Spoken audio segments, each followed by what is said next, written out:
terbaca. Langkah Ibu Ketum kumpulkan kader di sekolah partai disinyalir soal satukan kekuatan untuk Kongres.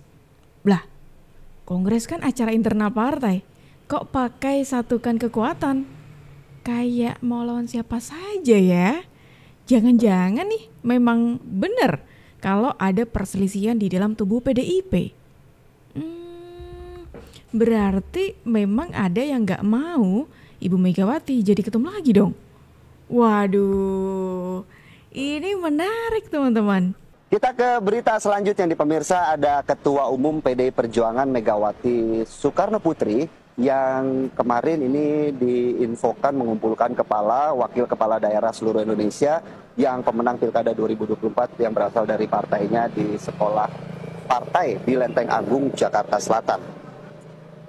Tiba di sekolah partai PDI Perjuangan Jakarta Selatan, Megawati didampingi sejumlah elit PDI Perjuangan mulai dari Ganjar Pranowo, Prananda Prabowo, Tri Risma Harini, Komarudin Watubun hingga Jarod Saiful Hidayat. Sementara Ketua DPP PDI Perjuangan Puan Maharani dan Gubernur DKI Jakarta Pramono Anung tidak terlihat di acara ini. Megawati akan memberikan pembekalan kepala daerah pemenang Pilkada 2024 yang berasal dari PDI Perjuangan. Ratusan kepala daerah itu akan menjalani kegiatan pembekalan berlangsung selama 3 hari dan digelar secara tertutup. Pembekalan pertama kepala daerah dimulai dengan ADART partai. Sebentar teman-teman, kayak ada yang aneh ya. Ada yang kurang gitu dari acara tersebut. Ibu Megawati kan punya anak 3, iya kan? Kemudian sebentar, Ibu Puan kok nggak ada ya? Tadi nggak disebut. Dalam tayangan tadi juga nggak ada tuh ya kan? Wah, ini kode apa nih? Ibu Puan tidak hadir di acara sepenting itu. Ini jarang terjadi sih di PDIP ya? Atau memang ini benar-benar tertutup nih? Soalnya tadi disebutkan akan diadakan pertemuan secara tertutup. Wah, menarik nih. Apakah ini ada sangkut pautnya dengan yang aku singgung di awal tadi, Kongres PDIP? Ketua DPP PDIP Ganjar Pranowo membantah Kongres PDIP diundur karena kasus yang menjerat Sekjen PDIP Hasto Kristianto. Ganjar mengatakan, Ketua Umum PDIP Megawati Soekarno Putri sendiri yang akan menentukan jadwal Kongres PDIP. Ganjar juga mengatakan, pembekalan bagi kepala daerah kader PDIP se-Indonesia yang digelar pada Jumat bukanlah terkait agenda Kongres, namun untuk sinkronisasi program masing-masing kepala daerah. Mas Ganjar, berarti kalau Kongres ini bisa terjadi nunggu Mas Hasto keluar dulu ya? Enggak, itu tidak ada hubungannya juga. Nanti akan ditentukan sendiri oleh Ketua Umum. Beneran nih, gak ada sangkut pautnya dengan Pak Hasto Kristianto. Soalnya ini diundur-undur terus gitu loh. Kita yang awalnya menunggu-nunggu nih, jadi kayak bosen dengan alasan PDIP yang sampai detik ini belum menentukan kapan kongresnya. Iya kan? Dari yang 2024 diundur di 2025. 2025 ini sudah masuk bulan ke-5, ya benar. Bulan ke-5, sudah pertengahan, bahkan ya pertengahan loh ini sudahan ya. Mau kapan kira-kira kongresnya? Kok masih menarasikan, oh enggak kok, ini enggak ada sangkut pautnya dengan kasusnya Pak Hasto. Ditambah lagi, dalam acara yang tadi, itu kan masih dalam satu rangkaian acara ya Pak Ganjar memberikan komentar tadi. Ibu Puan kok nggak ada ya?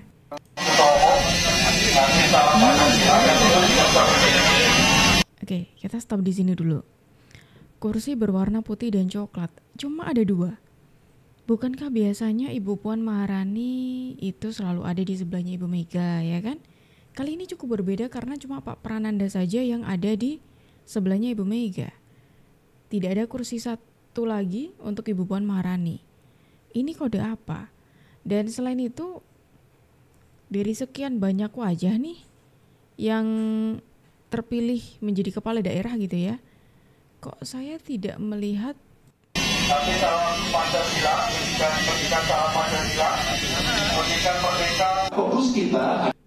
Kok saya tidak melihat Pak Pramono juga ya? Ada pertanian, perdagangan, pariwisata, logistik dengan pengalaman yang dimiliki masing-masing.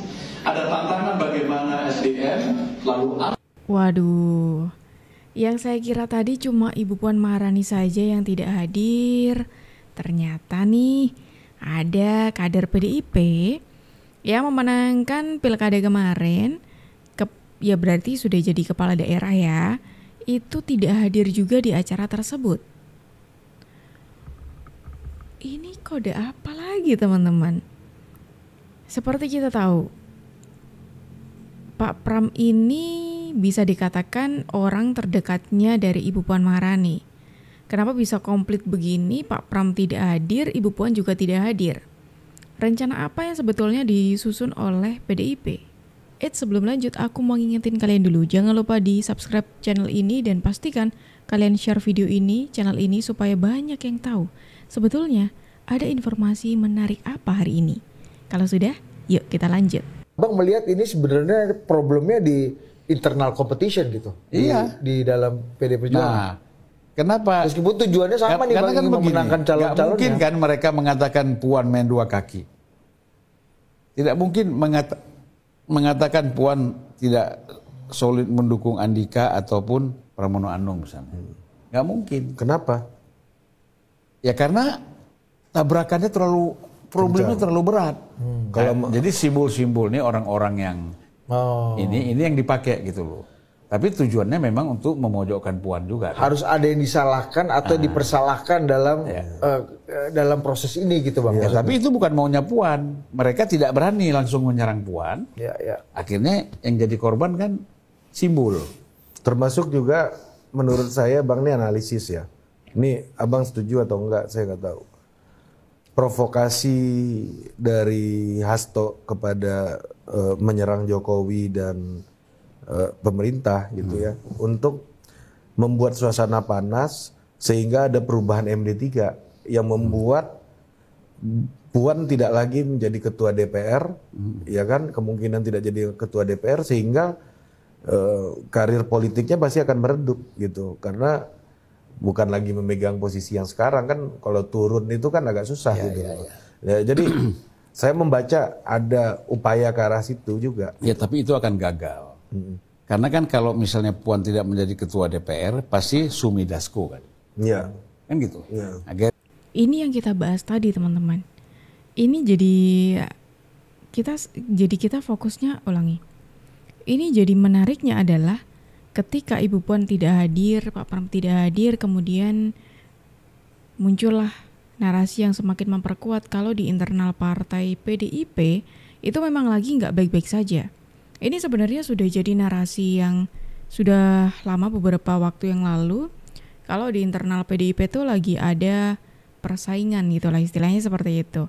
Yang mana persaingan untuk memperebutkan kursi ketum. Tapi itu sempat terbantahkan ketika Ibu Megawati seolah memberikan kode.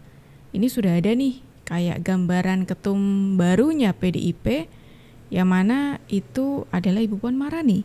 Cuma kemudian itu sebatas peredam untuk kita semuanya aja teman-teman. Karena kemudian setelah itu masalah persaingan internal partai ini semakin panas hingga detik ini.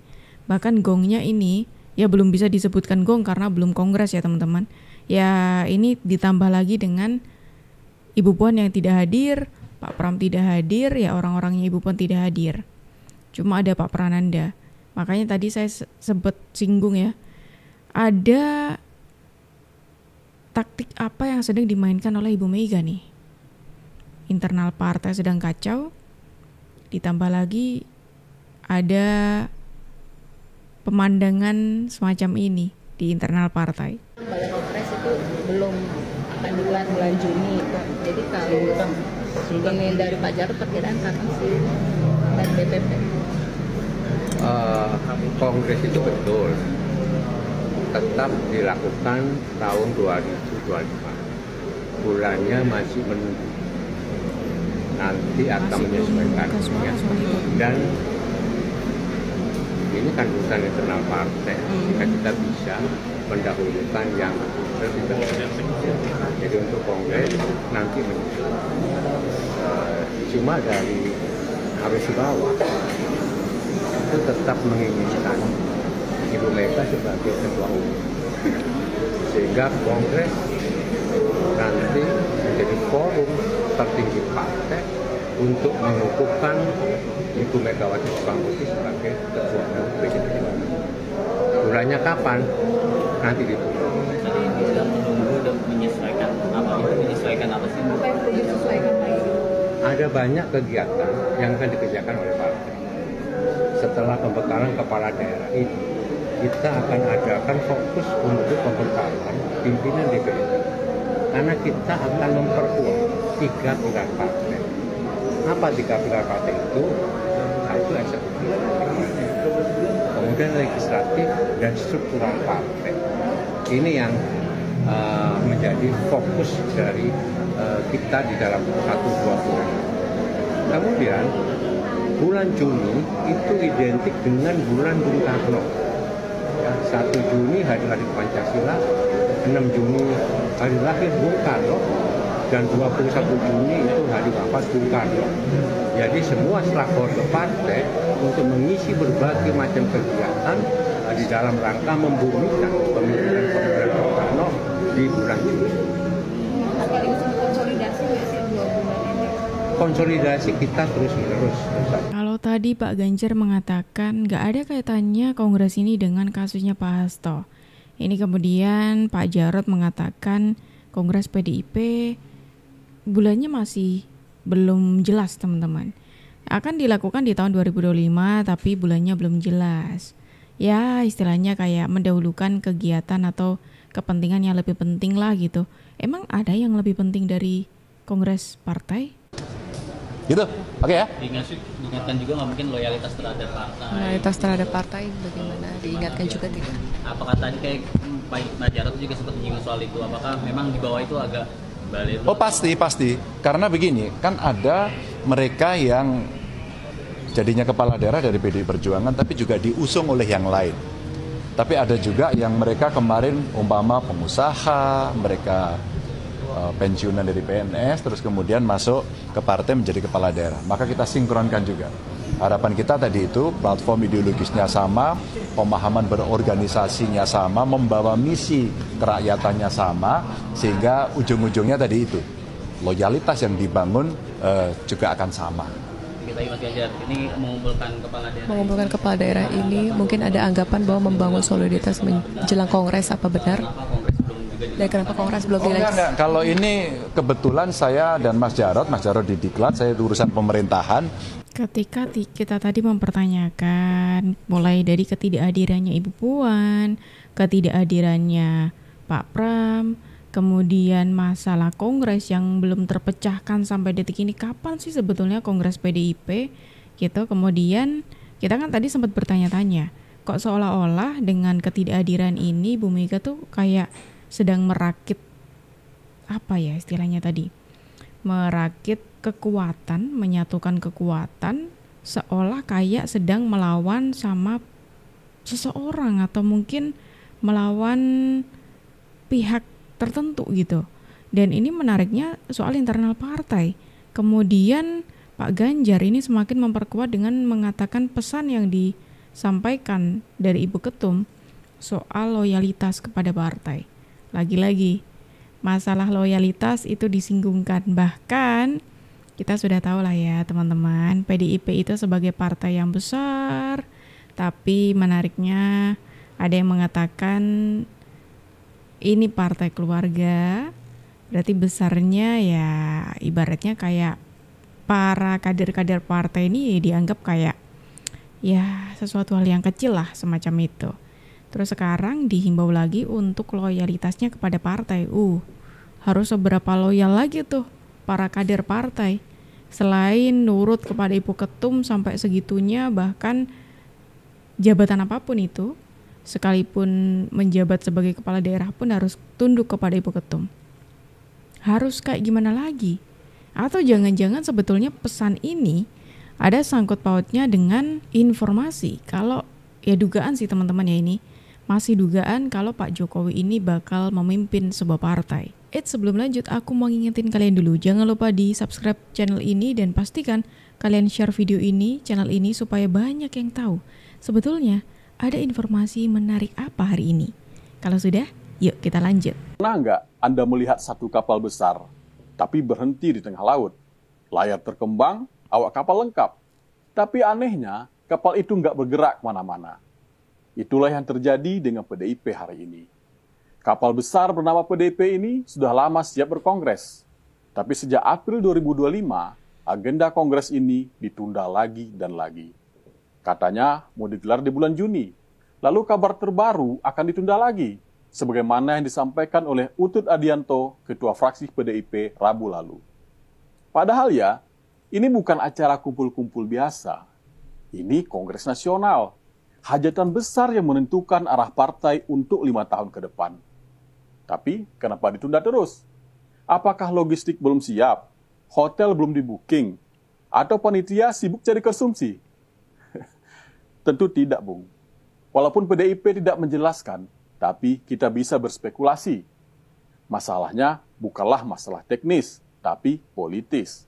Dan lebih dalam lagi, masalahnya ada di level eksistensial. Apa PDIP masih yakin bisa bertahan sebagai partai besar setelah Megawati turun tahta? Inilah yang akan kita bongkar hari ini. Ada 2 skenario besar yang bisa menjelaskan kenapa PDIP terus menunda kongres. Dan keduanya sama-sama menyimpan ketegangan. Skenario pertama, PDIP sedang menunggu hasil pemilu raya PSI bulan Juli ini. Loh, PSI? Iya, PSI. Partai kecil yang bahkan gagal lolos ke Senayan. Hanya memperoleh 2,8% suara nasional. Lalu, kenapa PDIP sampai harus gelisah menunggu? Karena sekarang PSI bukan lagi sekedar partai anak muda yang suka tiktokan. PSI sekarang sedang bersiap menggelar pemilu raya, ajang pemilihan ketua umum dengan sistem one man, one vote. Dan langkah ini bukan gertakan pinggir jalan. Karena di baliknya ada satu spekulasi besar yang mulai berembus makin kencang. Benarkah Jokowi masuk PSI dan jadi ketua umum? Kalau itu benaran terjadi, maka permainan akan berubah total. Jokowi itu bukan petarung panggung. Dia bukan orang yang akan gebrak meja atau main serang terbuka. Jokowi mainnya pelan, sabar, dan rapi. Tapi ketika semua langkah selesai, barulah kita sadar dia sudah 3 langkah di depan. Dan sekarang, nama Jokowi muncul lagi. Tapi bukan dari PDIP, melainkan dari PSI. PSI bisa jadi kendaraan baru Jokowi, sebuah kuda Troya dalam politik nasional. Dan ini bukan sekedar kekhawatiran biasa bagi PDIP, tapi sebuah ketakutan. Karena faktanya, basis massa PDIP dan Jokowi itu tumpang tindih. Sebagian besar pemilih PSI adalah mereka yang dulunya mendukung Jokowi. Jadi, bayangkan, kalau kekuatan itu pindah rumah, bukan cuma PDIP yang akan kehilangan arah, tapi juga kehilangan para kader di DPR, kepala daerah, bahkan mungkin pengurus partai tingkat bawah. Dan kalau itu terjadi, PDIP butuh Megawati. Bukan untuk regenerasi, tapi untuk menyatukan barisan menghadapi badai. Inilah paradoks pertama. Kalau Jokowi masuk PSI, maka Megawati tidak akan pensiun. Suksesi akan ditunda, karena partai sedang menghadapi ancaman eksternal yang serius. PDIP butuh simbol stabilitas. Oh, menarik teman-teman. Ketika kita tadi bicara soal Kongres PDIP yang terus-terusan mundur gitu ya, bahkan sampai PDIP mengatakan, oh ini gak ada kaitannya sama Pak Hasto Kristianto, tapi ini terus-terusan mundur gitu. Kemudian ini ada spekulasi politik menarik teman-teman. Kongres PDIP ditunda, ini bisa jadi ada sangkut pautnya dengan dugaan kalau Pak Jokowi bakal masuk PSI. PDIP menunggu Pak Jokowi untuk masuk PSI. Ini menarik, ternyata tidak cuma di internal yang lagi bermasalah bagi PDIP, tapi PDIP juga lagi ketar-ketir nih dengan masuknya Pak Jokowi ke PSI. Wah, karena bisa dikatakan kalau nanti Pak Jokowi masuk di PSI dan bisa memimpin PSI, apa yang diremehkan Ibu Mega sudah tidak bisa lagi dilakukan. Karena apa? Tarafnya Ibu Mega sama Pak Jokowi sudah sama gitu ya. Kalau sebelumnya mungkin Pak Jokowi bukan apa-apa karena Pak Jokowi tidak punya partai, kali ini berbeda. Ketika nantinya Pak Jokowi mimpin PSI, Pak Jokowi punya partai, Ibu Mega punya partai. Sama. Menarik nih. Bahkan saking ketar-ketirnya nih ya, PDIP itu terpantau menjilat ludah sendiri dengan mengundang orang-orang yang sebelumnya PDIP tidak suka, PDIP sindir, PDIP rendahkan gitu ya, untuk hadir di acara-acaranya PDIP. Mereka ini salah satu contohnya Rocky Gerung. Yang mengerti sejarah, ingat pesan Bung Karno, jas merah, jangan sekali-sekali melupakan sejarah. Apa maksudnya? Jangan sekali-kali melupakan para pengkhianat, itu maksud Bung Karno. Para pahlawan tidak menginginkan puja-puji. Mereka berkorban tanpa ingin dipuja. Tapi para pengkhianat harus kita ingat terus karena mereka beranak pinak. Kayak seolah PDIP tidak ingat dulunya PDIP memandang Rocky Gerung seperti apa, terus kemudian ketika PDIP itu tidak bersama dengan Pak Jokowi, ibaratnya kayak punya musuh yang sama dengan Bung Rocky Gerung, ini kemudian merangkul Rocky Gerung, mengajaknya datang hadir di acara sekolah partai bahkan ini, mengisi acara tersebut. Menarik bukan? Gimana nih menurut kalian teman-teman? Silakan tulis pendapat kalian di kolom komentar dan terima kasih karena kalian sudah menemani aku dari awal sampai akhir. Aku Jibi pamit undur diri, sampai jumpa.